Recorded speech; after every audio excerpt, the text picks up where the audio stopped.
Hola, ¿qué tal audiencia? Mi nombre es Artemio Salazar y soy el conductor del tren. Un día más les doy la bienvenida a este su programa, El Maquinista Historias de Terror.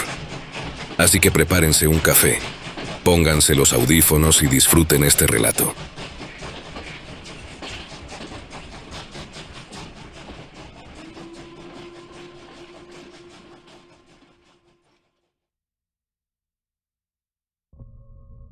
Mi abuelo se llamaba Osvaldo Ribeiro.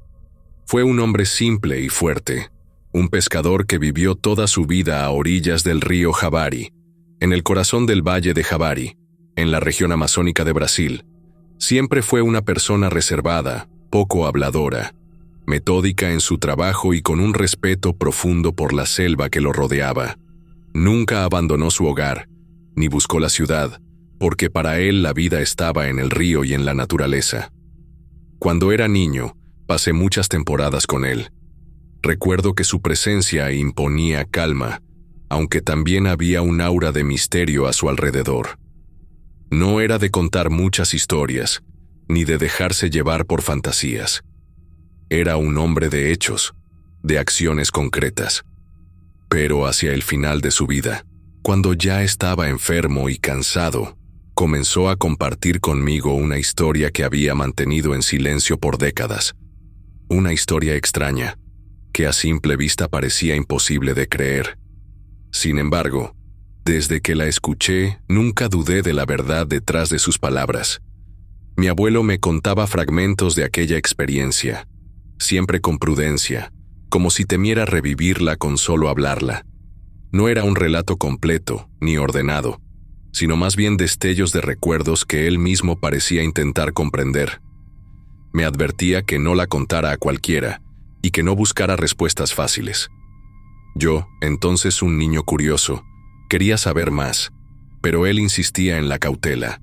Decía que, en 1972, cuando tenía poco más de 40 años, ocurrió algo que cambió para siempre su percepción del mundo que conocía. Era una madrugada como cualquier otra, o eso pensaba. Se había levantado antes del amanecer para revisar sus redes de pesca en una zona específica del río donde solía trabajar. Esa mañana el aire estaba frío y el río, en calma, apenas interrumpido por el murmullo de los animales nocturnos que aún no se retiraban. Mientras remaba con cuidado en su canoa, con la mirada fija en las redes que había colocado el día anterior, Osvaldo notó algo que llamó su atención: movimientos en la orilla contraria del río. Al principio creyó que podrían ser otros pescadores o tal vez personas de alguna comunidad vecina, pero sabía que esa zona era bastante remota y nadie había mencionado actividades cerca de allí. Movido por la curiosidad y el sentido de la vigilancia, decidió acercarse con cautela, sin hacer ruido, evitando que lo vieran. Se deslizó lentamente entre la vegetación hasta esconder su canoa detrás de unas hojas grandes, donde pudiera observar sin ser detectado. Fue desde ese lugar oculto que pudo ver con claridad lo que antes solo había sentido. Lo que vio superó cualquier cosa que pudiera imaginar.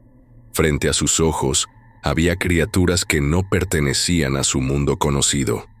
Eran bípedas, caminaban erguidas, pero su apariencia era extraña y a la vez aterradora. Tenían cabezas parecidas a las de los cocodrilos, con narices pequeñas y ojos profundos y oscuros. Sus cuerpos estaban cubiertos por una piel que parecía cuero seco, áspera al tacto, y sus brazos eran largos, con manos que se movían con lentitud, haciendo gestos que parecían un idioma propio. Osvaldo pudo contar 6 familias enteras. Estaban agrupadas, moviéndose juntas, pero sin hacer ruido. No hablaban. La comunicación entre ellos era solo por medio de movimientos y señales que parecían tener un significado que solo ellos entendían. Entre ellos había niños, que se desplazaban de manera distinta, más rápida y ágil, casi arrastrándose en 4 patas sobre el agua, usando sus pequeños brazos para impulsarse. La escena le parecía a mi abuelo imposible y aterradora. Estaba seguro de no estar soñando, pero tampoco podía creer lo que sus ojos veían. En un momento, uno de esos seres, un adulto más grande, se quedó en la orilla, sentado como una persona normal lo haría, observando el río con atención, como si estuviera cuidando el territorio o esperando algo. Su postura era extraña, pero a la vez parecía humana. Mi abuelo me contó que durante varios minutos no pudo moverse ni hacer ruido. Tenía miedo de que lo descubrieran, pero también un deseo intenso de observar y entender qué era eso que había frente a él. Sabía que estaba en un lugar donde no debía estar, donde algo existía que nadie más conocía. Después de lo que parecieron horas, decidió retirarse despacio, evitando hacer ruido. Esa experiencia lo marcó para siempre. Días después, empezó a sentir un malestar físico que no pudo explicar, una enfermedad que lo debilitó sin razón aparente. Nunca se recuperó del todo. Y aunque la vida continuó, esa madrugada quedó grabada en su memoria con una fuerza que nunca quiso olvidar ni revelar completamente. Durante años, mi abuelo evitó hablar de ese día. Para la mayoría de la gente, era un viejo que contaba historias imposibles. Pero para mí, desde niño, su relato fue un testimonio que nunca dudé. Con el tiempo entendí que no era un cuento ni una fantasía, sino un recuerdo que él no podía borrar. Antes de morir, me pidió que guardara silencio, pero también que algún día, si decidía investigar, lo hiciera sin miedo. Me advirtió que esas criaturas no querían ser vistas, que estaban ahí, en la selva, en el río, esperando que nadie interrumpiera su existencia. No fue una decisión repentina. Durante años, la historia de mi abuelo me pareció una exageración de viejo. A veces pensaba que era una estrategia para que nos mantuviéramos alejados de ciertos temas, o incluso una metáfora mal elaborada sobre el miedo. Pero algo en su mirada, en su manera de callar justo cuando parecía que iba a revelar lo más importante, me quedó atorado en la conciencia. Cuando murió, sentí que se llevó consigo algo que no quiso compartir. Y con el tiempo, esa ausencia no se llenó con el duelo, se llenó con preguntas. Por eso, ahora que tengo la edad que él tenía cuando hizo su último viaje, me embarqué hacia el mismo lugar, el Valle del Jabari. Llegué a Atalaya do Norte después de 2 días de vuelos, trasbordos y un trayecto en lancha que me dejó los huesos entumidos. El aire allí no se parece al aire de ninguna ciudad.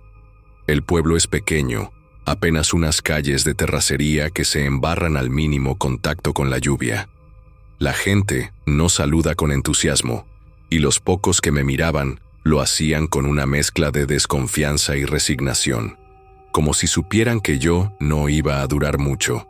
Conseguí un cuarto en una pensión que parecía llevar cerrada años. La señora que la atendía era una mujer flaca, casi sin dientes, con una voz ronca de tanto cigarro. Me preguntó sin rodeos a qué venía. Le dije que mi abuelo había estado por aquí hace décadas y que quería seguir sus pasos. La mujer soltó un suspiro largo y me dijo: «Aquí los pasos de los muertos no se siguen, mijo. Aquí los pasos se entierran». No insistí. Ya estaba acostumbrado a que me cerraran la puerta en la cara.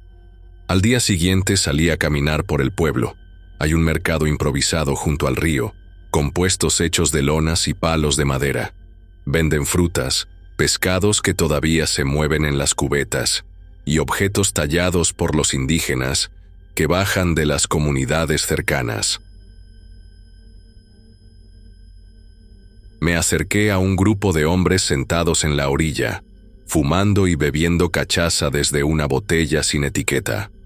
Uno de ellos, un viejo con arrugas y los ojos amarillentos, me preguntó si buscaba algo. Le dije que venía por curiosidad, que mi abuelo había mencionado un lugar cerca del río donde vio algo que nunca supo explicar. Los otros hombres se miraron entre ellos. Uno se levantó y se fue. Otro escupió al suelo. El viejo me ofreció un trago y me dijo: «Si tu abuelo vino y volvió, tuvo suerte. Aquí hay cosas que no son del mundo, pero que caminan entre nosotros. Algunas veces se ven, pero casi siempre se sienten». Le pregunté si hablaba de animales, de criaturas salvajes. Se rió. El bicho que más miedo da no tiene nombre, pero el río sí lo conoce. Quise saber más, pero no dijeron nada más. Se quedaron callados, bebiendo como si hubieran dicho demasiado. Esa noche, mientras trataba de dormir, empecé a notar lo que antes parecía exageración. Ruidos en la maleza, muy cerca de la ventana. No eran insectos, tampoco monos. Eran movimientos deliberados, pesados. A veces se detenían y luego continuaban, como si algo se arrastrara lentamente por el suelo húmedo. Me levanté y miré por la ventana. No vi nada, pero sentí un escalofrío que no venía del aire. A la mañana siguiente, fui al pequeño muelle donde amarran los botes de pesca. Ahí conocí a Juan, un tipo de unos 50 años con cara quemada por el sol y un brazo menos. Me dijo que había escuchado que preguntaba por el río y me ofreció llevarme si le pagaba bien. Le pregunté por su brazo. Me respondió: lo perdí en el agua, pero no fue un pez. No lo vas a entender todavía. Acepté el trato. Iríamos en 2 días. Me recomendó no andar solo de noche y no tomar nada que me ofrecieran los niños. Le pregunté por qué. Me respondió que a veces lo que parece un niño no lo es. Me reí, pero él no. Los días previos al viaje los dediqué a recopilar más información. Una mujer indígena con cara pintada y ojos que parecían saber más de lo que querían mostrar, me dijo que en la profundidad del bosque hay sonidos que no deben seguirse. Me lo dijo sin mover los labios. No sé si me lo dijo o lo pensé, pero la advertencia se me quedó. Empecé a notar cambios en el ambiente. Los pájaros se callaban cuando yo pasaba. Algunas noches, el agua del río parecía moverse en dirección contraria a la corriente. Una vez vi a un hombre gritarle al agua como si alguien lo estuviera llamando desde abajo. Nadie hizo nada. Me dijeron que mejor no lo mirara. En una de esas noches, escuché lo que parecía un canto. No venía de la selva, sino del río. No tenía letra. Era solo una melodía lejana, hipnótica, pero imposible de ubicar. Me acerqué hasta el borde del agua, sin darme cuenta. Cuando estuve lo suficientemente cerca, algo se rompió en el silencio. No fue un animal. Fue como un suspiro fuerte desde abajo, burbujeante. Retrocedí de golpe. La canción se detuvo. Ese fue el momento en que entendí que no estaba persiguiendo un recuerdo de familia. Lo que había en ese río no era parte de una historia. Era algo vivo, algo que todavía esperaba. La noche antes de partir con Juan, preparé mi mochila.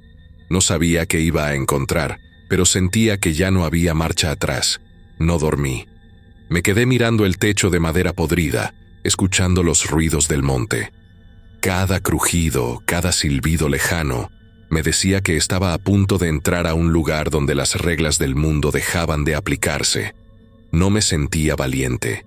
Me sentía obligado. Tal vez el abuelo nunca quiso contarlo porque no supo cómo hacerlo. Tal vez temió que, al hablarlo, las cosas que vio lo siguieran.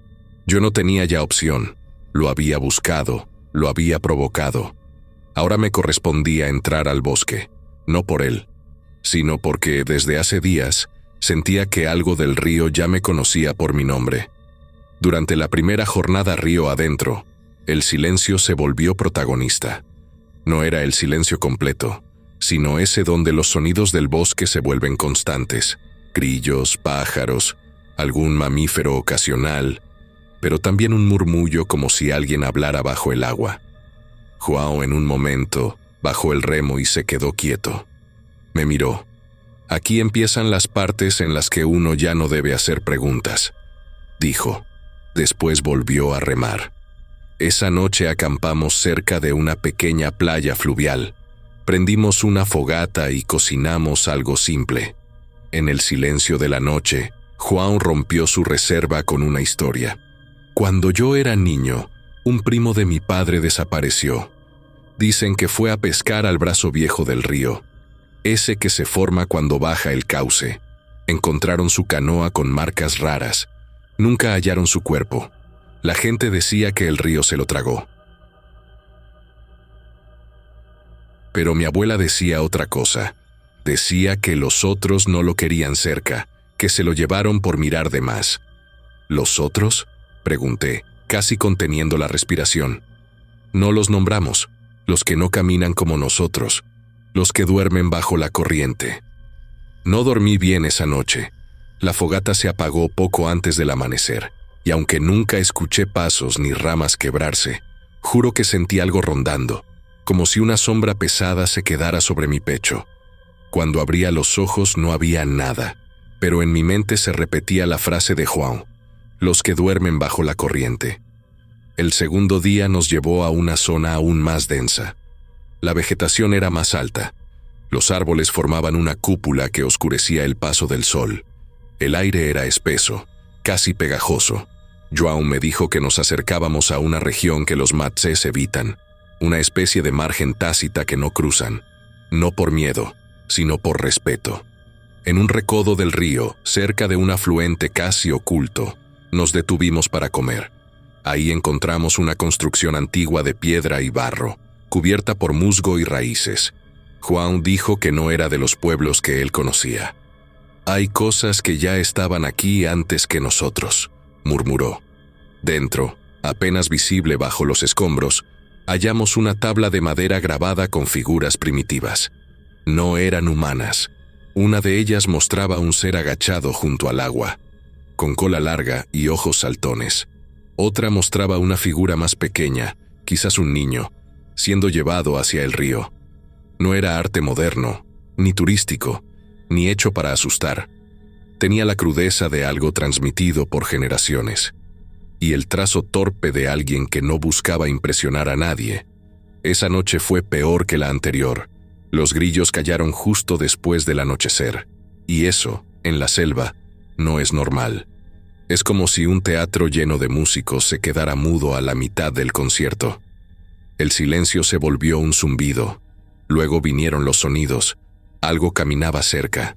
No un jaguar, no un mono. Era más lento, más pesado, como si alguien arrastrara los pies entre las hojas. Juan me indicó con un gesto que apagara la linterna.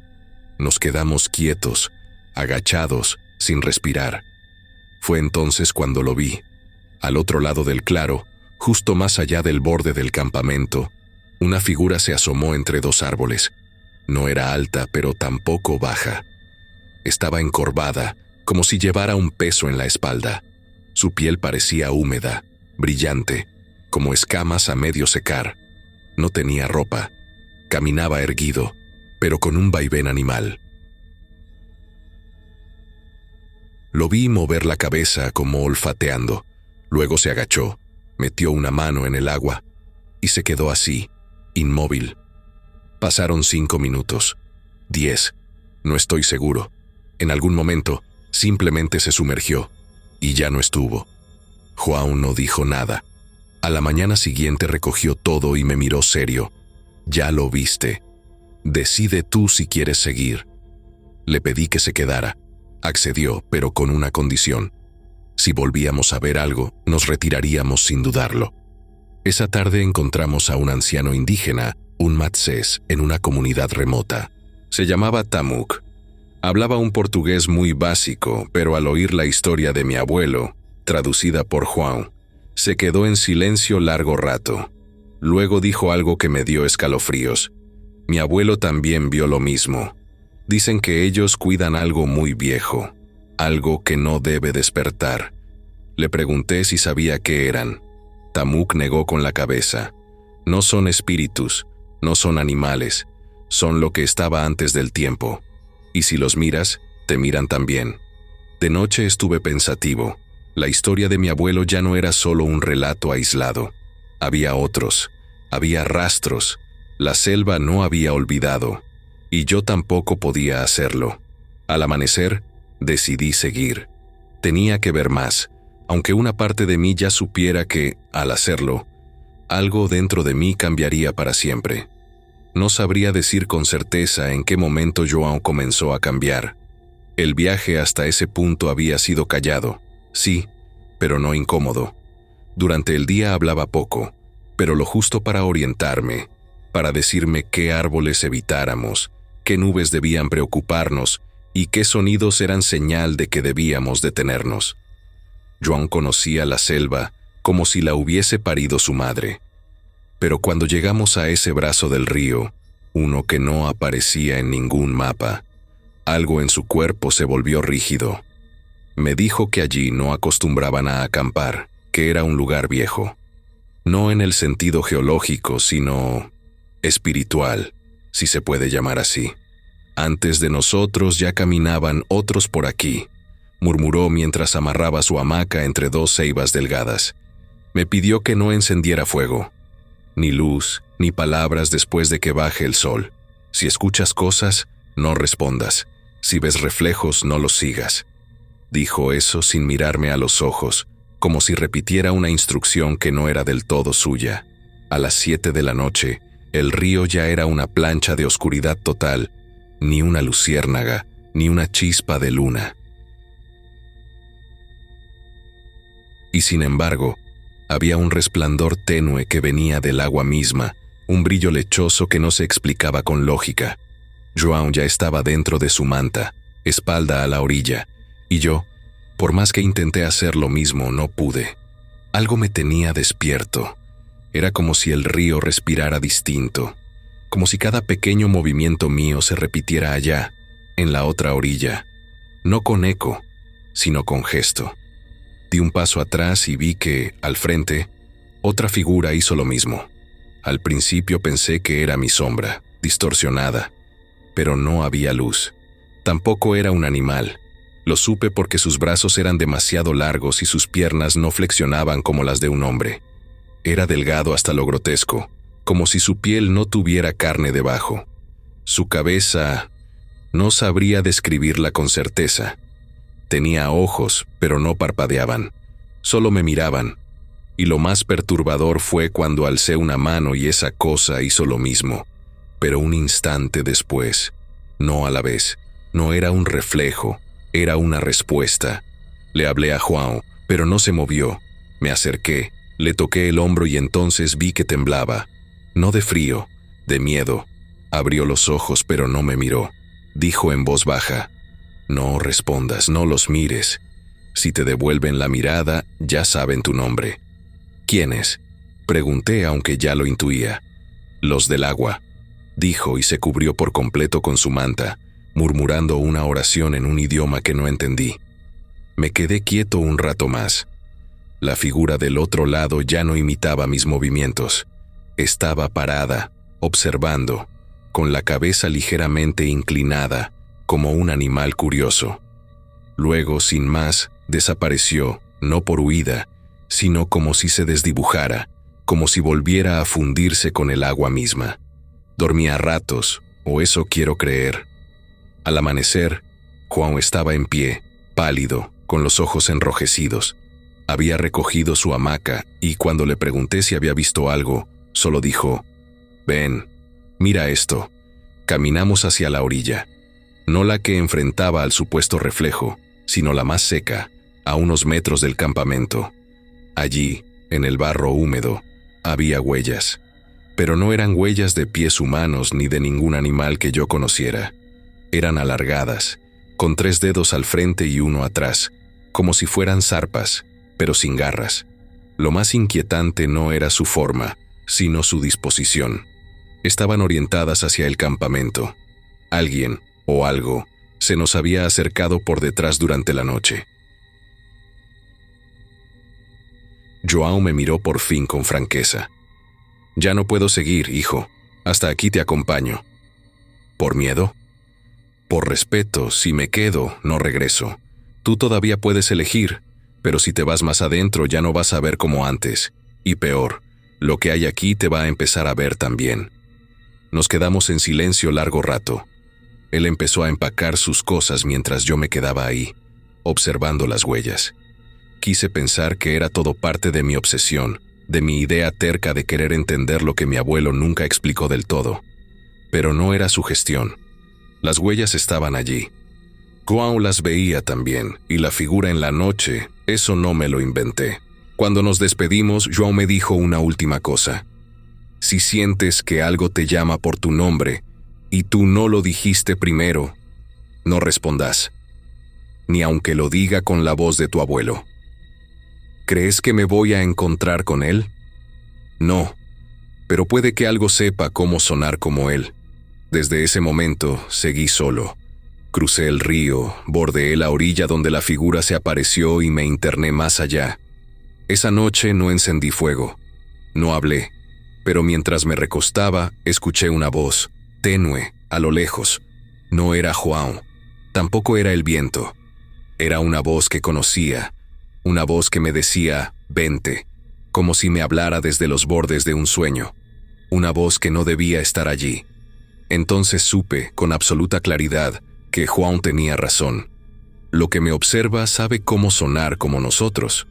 Y yo apenas estaba comenzando a entender qué clase de selva había decidido cruzar.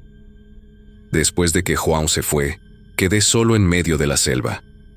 Al principio pensé que podría con eso, que la selva era solo un lugar y yo un hombre con ganas de seguir adelante. Pero las cosas no fueron tan simples. Día tras día, los sonidos y las sombras se hicieron más difíciles de ignorar. Empecé a escuchar voces, murmullos entre los árboles, ruidos que parecían seguirme a donde fuera. Era como si esas criaturas de las que hablaba mi abuelo estuvieran jugando conmigo, sabiendo que yo estaba ahí, atrapado, sin escapatoria. Mis noches eran las peores. No podía dormir tranquilo. A veces veía figuras reptilianas moviéndose en la oscuridad, o sentía que alguien me miraba desde el agua, desde el reflejo del río. La mente me jugaba malas pasadas, mezclando recuerdos de mi infancia con esas imágenes extrañas. No sabía si estaba despierto o soñando. Me sentía al borde de perder la cabeza. Una noche, cuando ya no aguantaba más, grité pidiendo ayuda, sin estar seguro de que alguien me escuchara. Y entonces escuché una voz familiar. Era João. No venía solo, llegó con otros hombres del lugar, gente que sabía cómo enfrentar lo que acechaba en la selva. Traían fuego, palabras antiguas y una fuerza que sentí de inmediato. Encendieron la fogata y comenzaron a cantar y rezar en idiomas que no entendía, pero que tenían un poder especial. Poco a poco, la presión que sentía en el pecho empezó a aliviarse. Por primera vez en días, pude respirar sin miedo. João me dijo que esas criaturas, los guardianes del río, no estaban ahí para hacer daño sin razón. Ellos cuidaban algo muy viejo, un equilibrio que nosotros no deberíamos romper. Me advirtió que lo que había vivido era solo una parte de un misterio más grande, algo que tal vez nunca entenderemos del todo. Aunque estaba fuera de peligro, sentí que algo en mí había cambiado para siempre. Ya no era solo un curioso. Había estado muy cerca de algo que pocos pueden ver. A veces los recuerdos vuelven en sueños o en susurros, y sé que esos seres siguen ahí, en el valle de Javari. Por eso siento que debo contar esta historia, para que nadie más se pierda en ese silencio profundo del río, y para que sepamos que hay cosas en este mundo que no podemos ignorar.